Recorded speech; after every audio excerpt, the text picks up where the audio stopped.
Aging is weird, man. The color of your beard changes and the way the world looks at you changes. And people have these kinds of experiences all the time where you walk into a room and the way people respond to you changes, or the way people interact with you, or the way they perceive you. Sometimes inside, I'm out and about in the world and I start talking to someone, forgetting I have this thing, and I'm just the same person inside, but this thing changes the way people look at you, and then you're like, oh, they're looking at me like some sort of someone. It's just amazing how we all look at each other as some sort of someone. We project so much onto each other.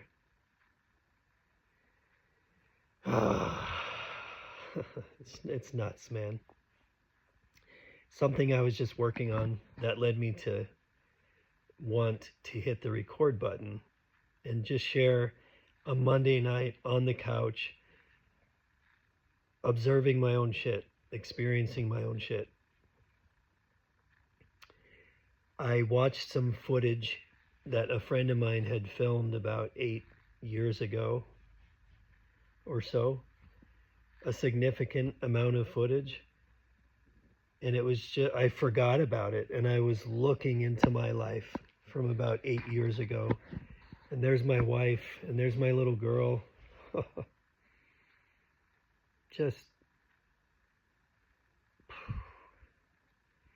and me expressing myself this way, it's bittersweet. I mean, part of why I'm smiling is, man, there is so much pain there, and so much life-altering pain has taken place, and all the stuff has taken place, and it hurts real bad, and I miss my wife, and I miss my family being in one home, in one place, and having that sense of unity, of togetherness, of connection.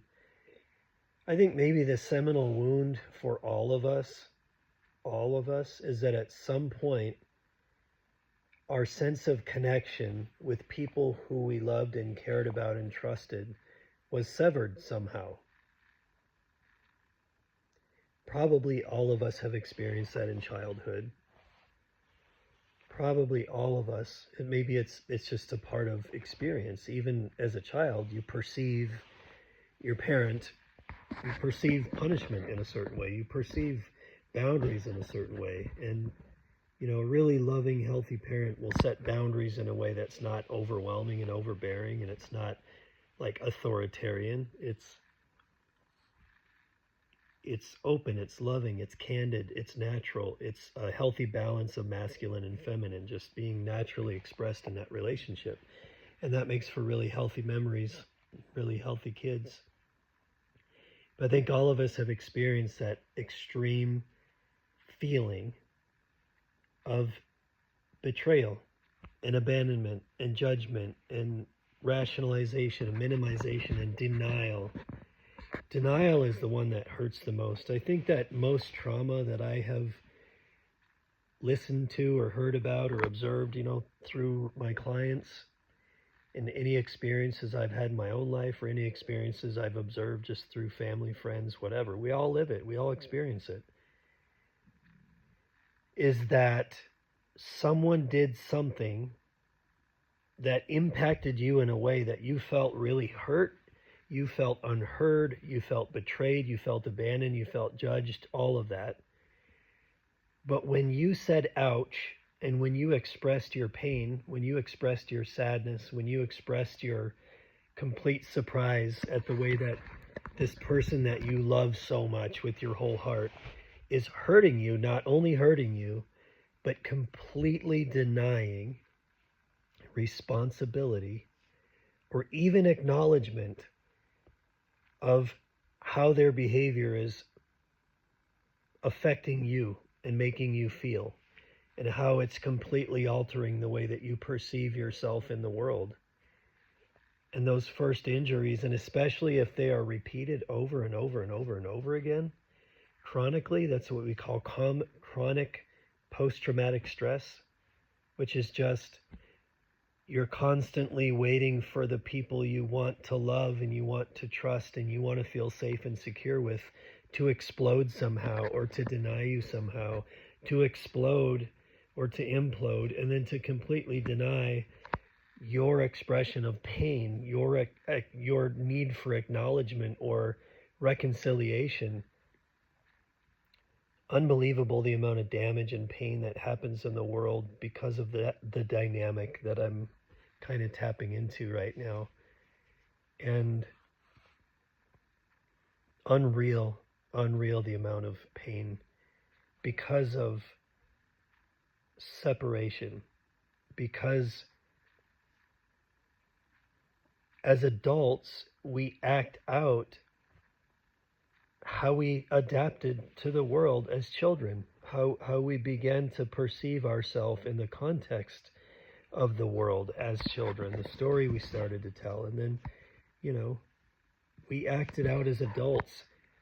Man, in internal family systems, we have this idea of the exile, and that's just an example. It's just a paradigm. It's just a metaphor. It's just a way to explain it.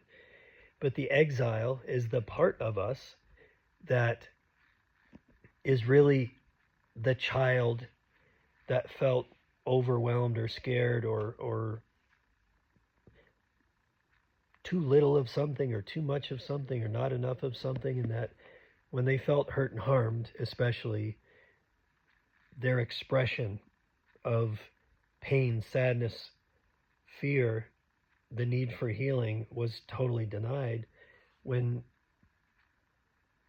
we develop that core experience as children, we tend to exile that part of ourselves, because why would you want to constantly live in a state of unbelievable vulnerability? Why would you want to make yourself a constant target? So some people act in becoming more elusive, more introverted, more depressed, more shut down. Perhaps they'll adapt themselves to be safe in the world somehow. And then there's people that act out, which is acting out in anger, acting out in aggression, acting out in a physically abusive way. Either way, people learn, depending on their journey, their story, their personality, their particular intricacies of their journey, people learn to separate themselves internally from that super painful child. And it's a real part of us. It's a real neurological part of us. It's a construct in us. It's a memory of us at that age. And whenever we feel vulnerable, whenever we feel hurt, whenever we feel betrayed, whenever we participate in that kind of a relationship, we naturally, automatically feel that exiled child within us. And that's just a way to understand that we have the memory of us. And we have the memory of that person within us who is still trapped in memory, still trapped in time, in our mind. Our mind has a timestamp. And whenever that part of us begins to be expressed, whenever we naturally start to feel that part of us, what do? What are we taught to do? What are we perpetually taught to do? What does society teach us to do? We deny it, we suppress it, we avoid it, we resist it, because all of the emotions that are being expressed by that vulnerable, exiled part of us are an indication, according to our society, that we are sick, that we have some pathology, that we need some medication, that we need some program, that we need help. We're not healthy. As opposed to, we're actually experiencing pain in the present moment that is reminding us of this deep exiled pain, and all of the ways we are trying to cope with it are either acting in or acting out, and it's being pathologized or punished in some way by the way that the entirety of our society profits off of it and judges it and demonizes it and pathologizes it and all that stuff. And so we constantly suppress the exile. We constantly deny the exile. We constantly perpetuate our trauma, our pain, our memory, because we're reacting in the present moment in the same way we learned to react when we were little children to keep ourselves safe, or teenagers or whatever. And then we act it out together, and we participate in these relationships. And just coming back full circle, watching all this footage earlier tonight, just, it was right in my face, and I could see myself 8 to 10 years ago. And I saw my little girl when she was 2, literally a week before her 2nd birthday. And I could hear my wife in the background, and I could see the place where we lived, 3 blocks from the beach. And you know what I did? This is why I was smiling in the moment I hit record. I just got over myself. And in the moment I started getting in the grief, I started getting in the pain, I started getting in, oh, you know, how much that hurts to have gone through this entire experience for many years now of the severing of that, the separation of that, the coming apart of that, and watching all the pain that my children have experienced because of it. My girls, how much pain I've experienced, and how much pain she's experienced, and how much pain we all experience in this context.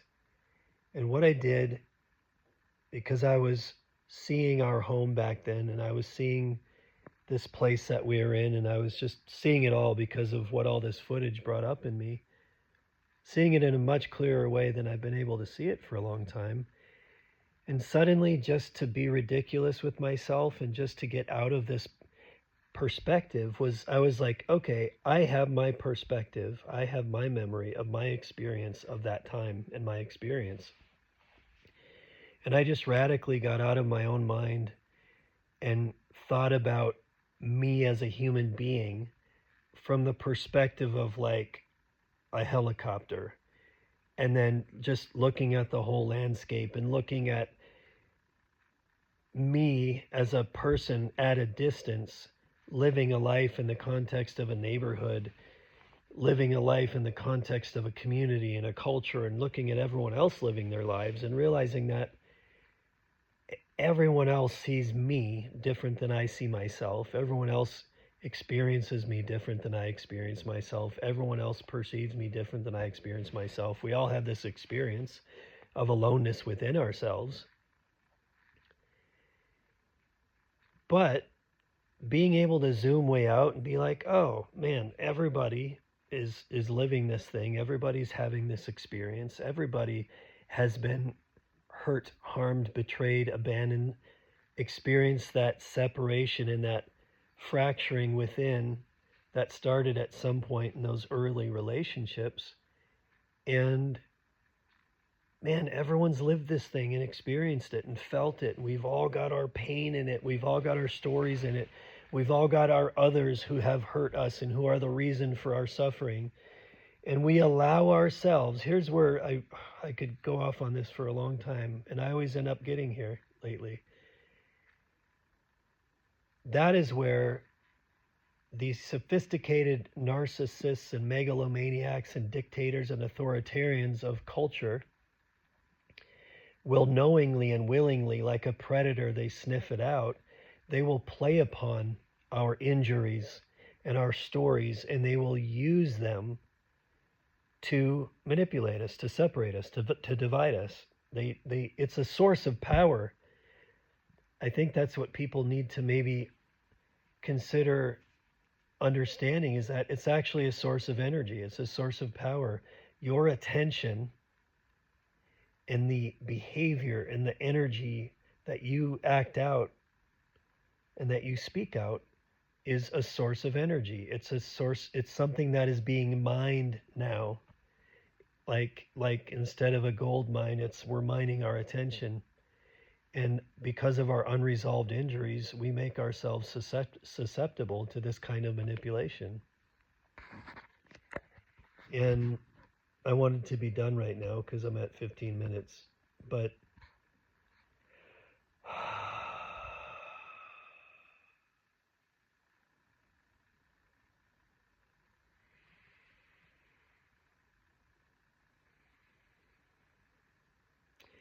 I think it's really important to understand that all of us have participated in, all of us are acting out, all of us are creating and co-creating through generational trauma. We're all acting out this trauma story, this pain story, this generational story. We're all participating in it together. However, it is much different to unconsciously act it out, or to be in pain, or to be in suffering, or to go through a horrible divorce, or having your parents divorced, or the loss of someone you love very much, having gone through real shit and acting out your shit together, and then hopefully getting to a place where you want to grow and heal. And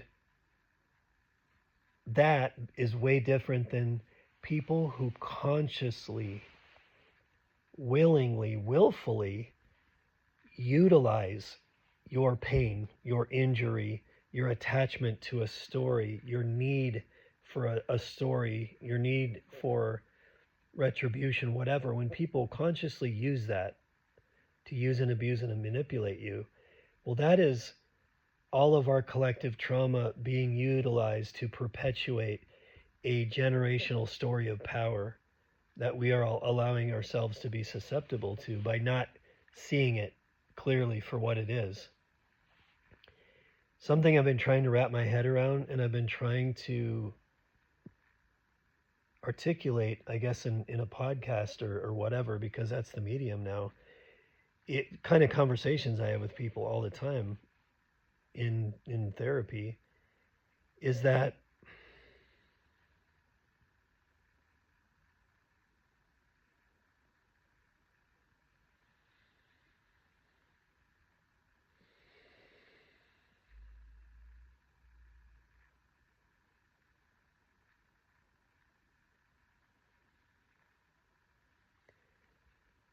I want to say it simple.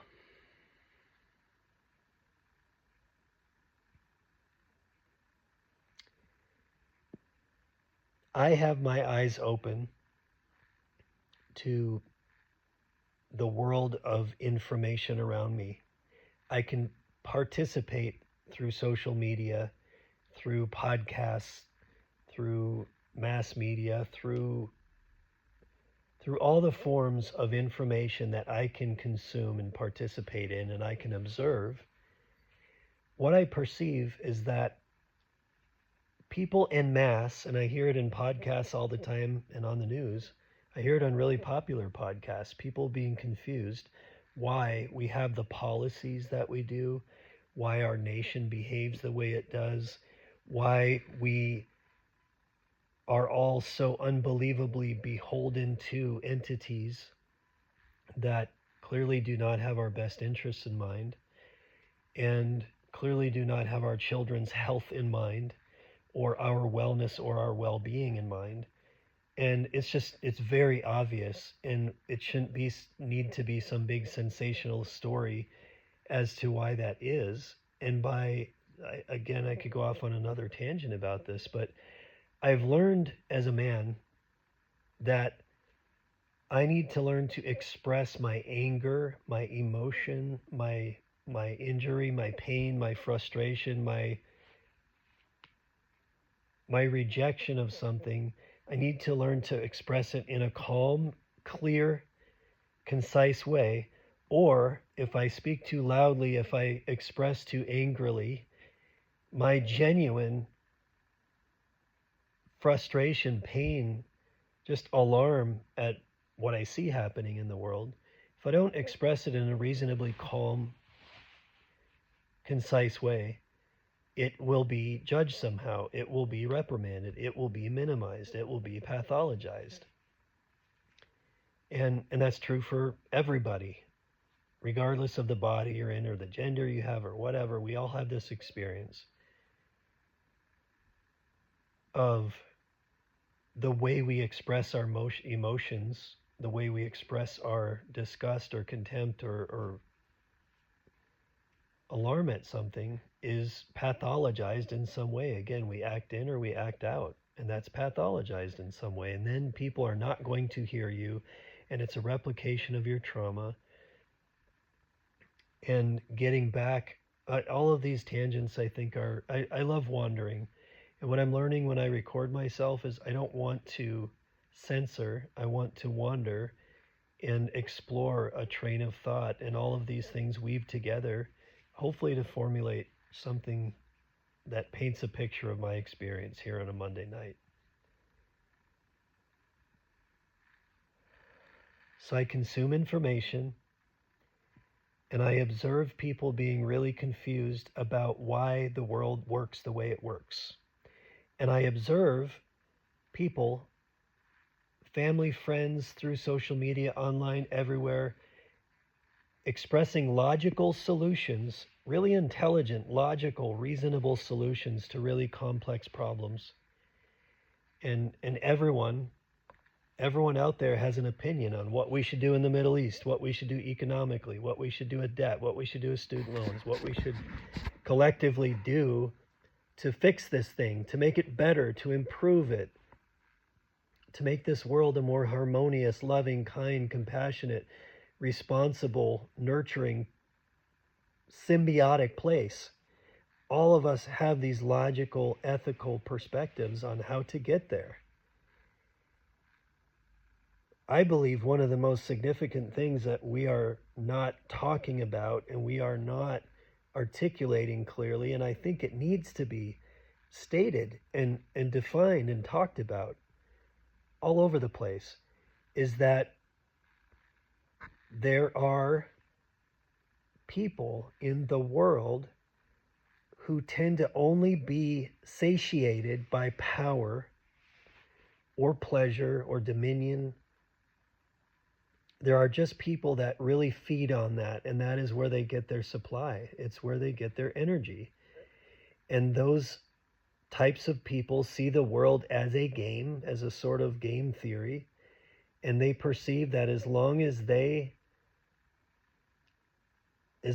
is no God, and as long as there is no sense of unity or connection or reason to care about others, these people that we put labels on, like narcissist or megalomaniac or dictator or whatever, the labels are always end up being manipulated somehow. It's just that there are types of people in the world who tend to seek power, and they tend to feed off of it, us. You have to learn that their minds are not guided by the intention to make your life better. Their minds are not guided by what is best for your children. Their minds are not guided by what is logical. Their minds are not guided by logical, reasonable, empathic, loving, compassionate reasons. So everyone stands around and they're like, why aren't we doing this? Why aren't we doing that? It's your fault. It's your fault. It's this group's fault. It's that group's fault. And we keep choosing the same ones and voting them into office, and we literally listen to them. We literally blatantly deny our own reality, and we lie to ourselves, and we go into this delusion, this mass hysterical delusion that everyone's participating in. And we're like, maybe this one will be different. Maybe this one will change. Maybe this one will listen. It's unbelievable how much we are acting out our collective generational trauma, and we're allowing ourselves to be used and abused and manipulated perpetually because of that by a certain type of human being that is willing to feed upon it, and they are not motivated by what is loving or kind or right or logical or ethical or moral or whatever. We have to learn that. We have to understand that. We have to be really wise in how we learn it, so we're not starting a new thing where we put a label on someone and then we subjugate them because they're some type of other. So I'm very careful in how I talk about this. I don't want to create that kind of thinking. I'm saying that we need to learn that is there is a type of person out there, and there are organizations of this type of thinking. And these organizations and entities will seek ultimate power, and they will feed on it and consume it and take it until you're willing to set boundaries with them. Just like an individual narcissist in a home or in an office or on a team or whatever, Just like someone who is a little dictator denying the emotions and experiences and perceptions and the trauma of their children and their family and their community and whatever, their parish, it's the same dynamic, just on a collective societal scale. And just like on an individual basis, you have to learn to speak your truth clearly, calmly, concisely. You have to learn it. You have to study it. You have to be willing to look within. You have to be willing to do the work within yourselves, to take responsibility within yourself for how you observe your mind and your body, and how you're participating in the stories of your mind and your body, and how you're going into agreement with others consciously and unconsciously, and how we're all participating in this thing. And how to step back and say, no, thank you. I don't want to participate in this kind of behavior. I don't want to participate in this kind of thinking. I don't want to participate in this kind of creation. I want to grow through bad teaching and misinformation and generational trauma, and I want everyone around me to grow. Every single person I want to grow, and I want to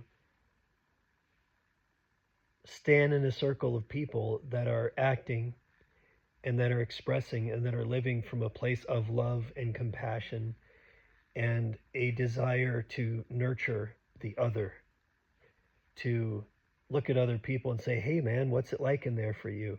I'm curious about you and you're curious about me, and we're just mutually willing to be open and loving and kind and strong and to grow together.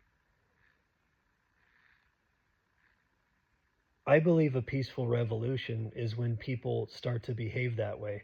When they just like in individual relationships, when you start to grow through that kind of dynamic in relationships, you just start saying, no, I'm not participating in this. I'm not communicating in this way. I am setting reasonable boundaries for myself. I am expressing my honest truth, and I will not gaslight myself. I will not go into agreement with the perspective you're selling me. I will not compromise my honest ability to observe myself.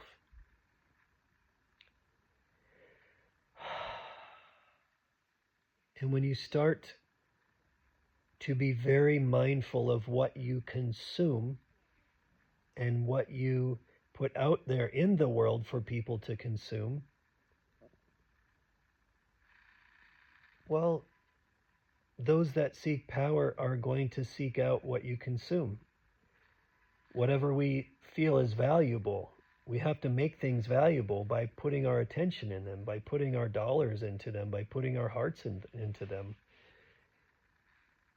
It's the resistance that gives power. It is the opposition that gives power. It is the choosing of sides that gives power.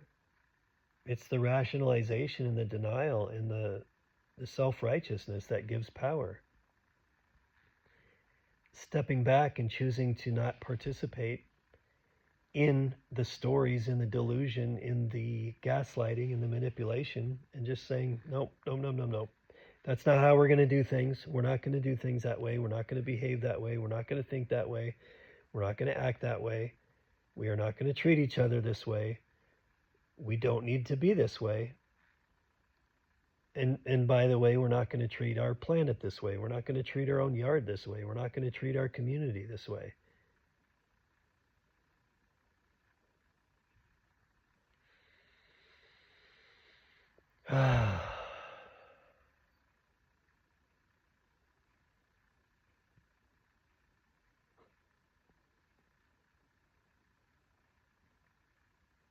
The last thought I want to share is just this perspective I had of changing my perspective of myself and zooming way out and seeing myself standing in my yard 8 years ago from the perspective of like a drone,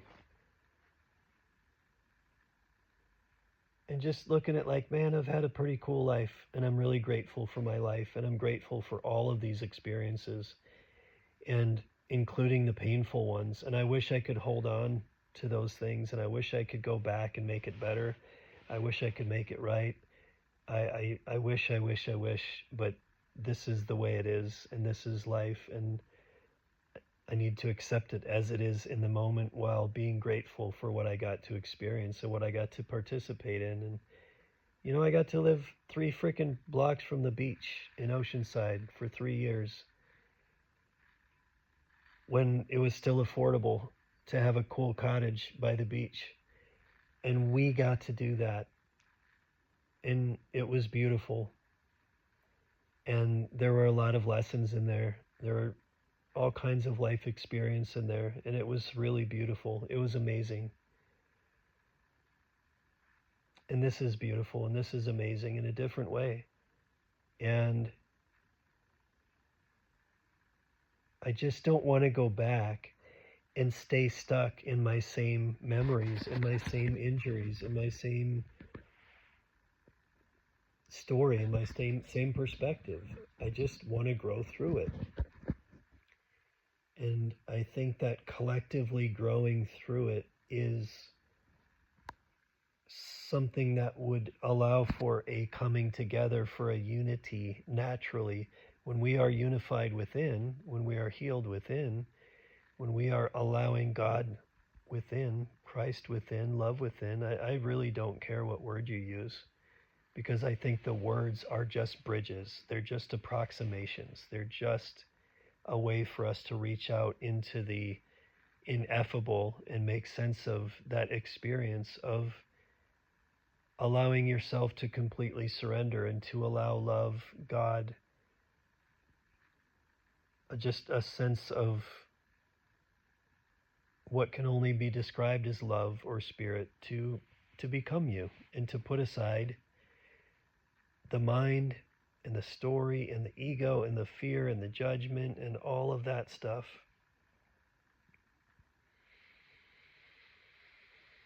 And just to live from a place of love, in a place of, and when you're in that place, you naturally want to be in a place of service. You naturally want to connect with others in a reasonable, meaningful, kind way.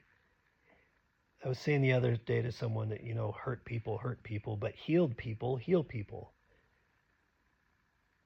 And I think healing is nothing more than shedding layers of illusion and delusion and pain and stories. And what is left over, what is revealed, is love. What is left over, what is revealed, is God. It's connection. It's when you get beyond the stories and the dogmas and the words and all of it as an experience within. It's an experience of knowing. It's an experience of sensation. It's an experience of being. It's just recognizing that you get to have an experience in this moment. And how you wrap a story around it, the story you perpetuate, how you act it out, all of that is up to you if you want to take responsibility for it. Your attention is very, very, very valuable. And where you put your attention is very, very important. And how that makes its way into how you are expressing and sharing and behaving and perceiving is super important. And that's where freedom is. And when we allow our attention to constantly be taken by something that is driven by the desire to make you more afraid, more separated, more divided, more blaming of some other, more perceiving that you are under some existential threat that actually becomes manifested in the world. We do this through genocide, through war, all of these things. We actually manifest, we justify the hurting and the harming and the punishing of the other that is to blame for our suffering, or that is some threat to us. Healing is not that, and love is not that, and God is not that. So we don't need to create and co-create and act out from a place of judgment, fear, and attachment. We just don't need to make ourselves continually susceptible to that.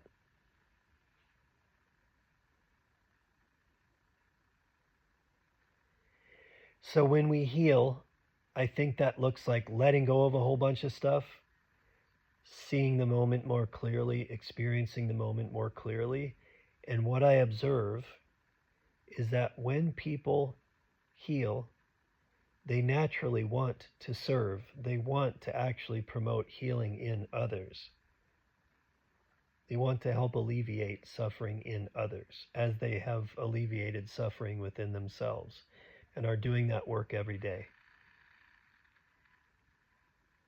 And there were multiple moments as I'm sharing that I thought about like ending the recording, and I'm like, you know what? This is just the moment I'm in.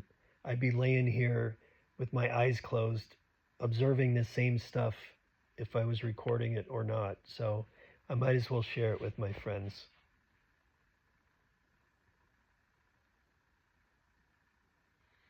I hope you're all doing really great on your journey out there, and I hope that you find some encouragement in navigating this time where we are all inundated with fear-based rhetoric and propaganda, and where our attention is constantly being grabbed by something that is distracting us from love and healing and connection and creating from that place.